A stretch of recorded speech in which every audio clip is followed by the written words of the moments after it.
It's that time again, the best weekend in sports, NBA All-Star Weekend. This year, it will be taking place in Indiana. Now that we know the starters for the teams, there are still the 7 spots to pick for each conference's reserves. If I had to vote for the bench selection, this would be my 2024 All-Star bench ballot. Kicking it off in the East, we have New York guard Jaylen Brunson. Jaylen is having easily his best year of his career this year, with averages of 26 points per game, 4 rebounds, and 6 assists. Also, he's the best player and the leader of that New York Knicks team, who, as of recording, is the 4th seed in the Eastern Conference. Next up is Cleveland Cavalier guard Donovan Mitchell. Now, the Cavs started off with a very slow start this year, and it was 100% due to all the injuries that they had. But now that Donovan's been fully healthy for the past few weeks, he has brought Cleveland all the way back to the 5th seed in the top-heavy Eastern Conference.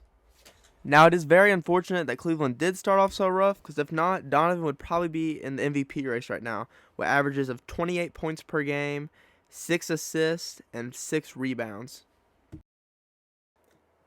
Next up is Boston Celtics forward Jaylen Brown. This will be Jaylen's 3rd All-Star selection, and he has played very well since receiving his new contract this offseason. He's been the 2nd best player, with the ability to be the 1st some nights, on the best team in the Eastern Conference, and in my opinion, the best team in the entire league, Boston Celtics. He's averaging 23 points per game this season, 5 rebounds, 4 assists, and also a steal a night. At the other forward spot for the Eastern Conference reserves, I have Paulo Banchero. In his sophomore season, this would make Paulo a first-time All-Star. Paulo's had a very impressive season this year with averages of 23 points per game, 7 rebounds, and 5 assists. He's also added the 3-point shot to his game this season, which he didn't really have in his rookie year. He's averaging 35% from the 3-point line this season, where he shot 29% in his rookie campaign. He's also brought the Magic to the 8th seed in the Eastern Conference and has made them a very fun and competitive young team. At the backup center for the East, I have chosen Miami's Bam Adebayo. Bam is playing at a high level this year. This is the same Bam that we've known for the past 4 seasons. You always know what to expect when he's on the court. He brings great defense, and in my opinion, I think he is the most versatile defender in the entire league. He's a great playmaker, especially for a center, and he is a solid mid-range shooter, and he's an elite lob threat. And with the Heat struggles lately, this is definitely not on Bam. He's averaging 20 points per game this season, 11 rebounds, 4 assists, and 1 block per game. Philadelphia 76er guard Tyrese Maxey is easily an All-Star this year. With one of the 2 remaining spots, I knew I had to pick him, and he's averaging 25 points per game, 4 rebounds, and 7 assists. These are all career highs for the young guard. Maxey's really stepped into the role of the playmaker since the departure of James Harden. Him and Embiid, one of the best 1-2 punches in the whole league. And Maxey's also improved his volume of 3-point shots, and he's still being efficient, shooting 37%. All of this is easily making him a first-time All-Star this year. Wrap up the Eastern Conference reserves is no other than Atlanta's Trey Young. Trey is currently leading the entire NBA in total assists on the season. He's still getting his scoring, though, averaging 27 points per game. Along with that, 3 rebounds and 11 assists.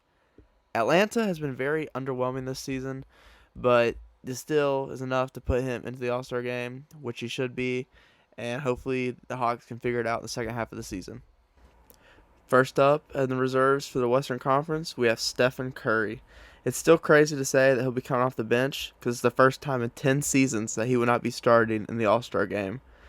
Even though coming off the bench, Steph is still having a phenomenal year, even if the Warriors' record does not reflect that. Steph is averaging 28 points per game, 4 rebounds, and 5 assists. He also leads the whole NBA in clutch scoring this year and is still the best shooter in the entire NBA. Anthony Edwards is having an outstanding 2023-2024 season campaign. He's upped his averages in about every stat category and percent. Ant is averaging 26 points per game, 5 rebounds, and 5 assists. Also, he's the best player on the number 1 seed, Timberwolves, in the Western Conference. This is no doubt an all-star player and an all-NBA season for Anthony Edwards. Devin Booker has really expanded his game this season. With the loss of Chris Paul and Bradley Beal dealing with a lot of injuries on and off all year, Booker has really turned from just an elite scorer to an elite all-around offensive player. He has really improved his playmaking abilities dramatically. He's averaging a career-high 7 assists this season. going along with 28 points per game and 5 rebounds. Booker is really killing it this year. Kawhi Leonard is back. He's going to be in the All-Star game this year. He hasn't been a part of All-Star Weekend since 2020 due to always being injured and just not being eligible to play for it. But with 24 points per game this season, 6 rebounds and 4 assists, 2 steals, and a whole block, there's no chance that he isn't going to be at All-Star Weekend.